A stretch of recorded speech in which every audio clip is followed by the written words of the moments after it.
Hello friends, welcome to another new video. তো আজকে নিয়ে চলে এসেছি সেই ঐতিহাসিক মামলার শুনানির আপডেট, যে মামলার জন্য আজকে এতটা দিন ধরে ওয়েট করছে আমাদের রাজ্যের সকল ছাত্রছাত্রী থেকে শুরু করে চাকরি প্রার্থীরা।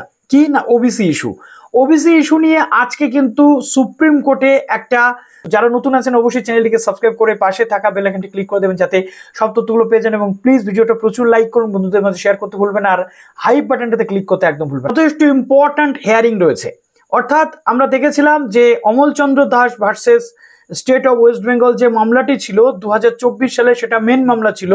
সেই মামলার পরিপ্রেক্ষিতে হাইকোর্ট বাতিল করেছিল 74টা যে শ্রেণী সেটা, এবং নির্দেশ দিয়েছিল যে যতক্ষণ না পর্যন্ত ফ্রেশ ভাবে সবকিছু হচ্ছে ততক্ষণ পর্যন্ত যে 64 জাতি রয়েছে, 2010 পর্যন্ত শ্রেণী রয়েছে, 7% সেখানে সংরক্ষণ দিতে হবে ওবিসির ক্ষেত্রে। কিন্তু স্টেট গভর্নমেন্ট তার পরবর্তী ক্ষেত্রে সুপ্রিম কোর্টে মামলা করে, এবং সুপ্রিম কোর্টে সেই মামলাটার পরবর্তীতে 3 মাস সময় সুপ্রিম কোর্ট দিয়েছিল স্টেট গভর্নমেন্টকে, যাতে স্টেট গভর্নমেন্ট পুনরায় নতুনভাবে নিয়ম মেনে লিস্ট বানায়।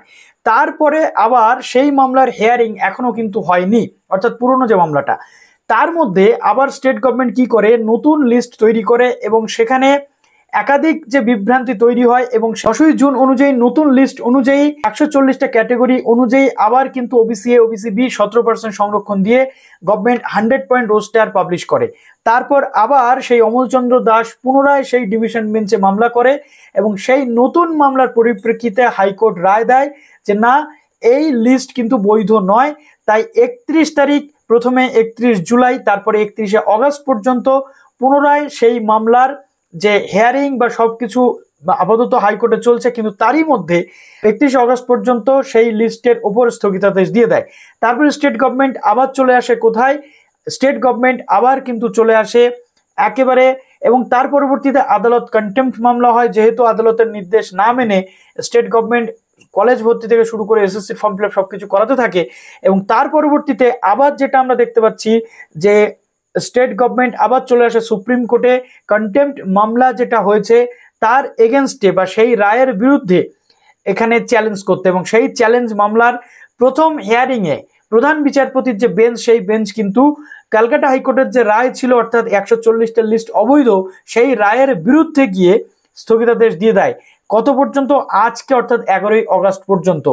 সুপ্রিম কোর্ট কোথাও বলেনি 140টা শ্রেণীকে নিয়ে কাজ করা যাবে, বা এ এবং বি উভয় থাকবে এবং তার সাথে 17% সংরক্ষণ, জাস্ট সেটাকে অবৈধও বলেনি। বাট আজকে সব পার্টিকে নিয়ে একটা হিয়ারিং এর নোটিশ সুপ্রিম কোর্ট সার্ভ করেছিল, সেই হিয়ারিংটা কিন্তু আজকে হতে চলেছে, এবং এই হিয়ারিং এর উপর নির্ভর করছে রাজ্যের জয়েন্ট এন্ট্রান্সের ফলাফল, এই হিয়ারিং এর উপর নির্ভর করছে রাজ্যের কলেজ অ্যাডমিশন, এই হিয়ারিং এর উপর নির্ভর করছে ওবিসির যে পুরো যে চাকরি সংক্রান্ত ম্যাটারগুলো রয়েছে, পুলিশ থেকে শুরু করে যত চাকরি, জেনপাস ইউজি থেকে শুরু করে জিএনএম এএনএম থেকে শুরু করে জিলেট যে কাজ, যে ফর্ম ফিল আপ সেটা, কলকাতা পুলিশ থেকে শুরু করে ওয়েস্ট বেঙ্গল পুলিশের, অর্থাৎ ওভারঅল যে ডব্লিউবিসিএস থেকে শুরু করে স্টাফ সিলেকশনের যে টোটাল সিস্টেম, সেটা একমাত্র এর জন্য আটকে রয়েছে।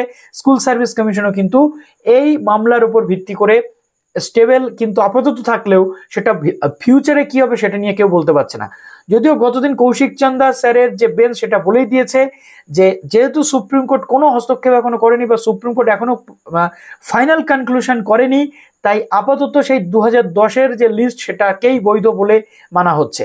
তাই আজকের এই শুনানিটা ভীষণভাবে ইম্পর্ট্যান্ট। এখানে আজকে আমরা দেখতে পাচ্ছি যে state of West Bengal versus Purabi Das, যেটা তার সাথে যেটা কানেক্টেড মামলা রয়েছে, যেটা অমলচন্দ্র দাসের যে 2025-এর যে কানেক্টেড মামলা সেটার হিয়ারিং, তার সাথে যেটা রয়েছে state of West Bengal versus Atmadeep foundation সেটা, এবং এর সাথে আমরা যেটা দেখতে পাচ্ছি যে এই একাধিক কেস কিন্তু আজকে হিয়ারিং হতে শুরু করবে।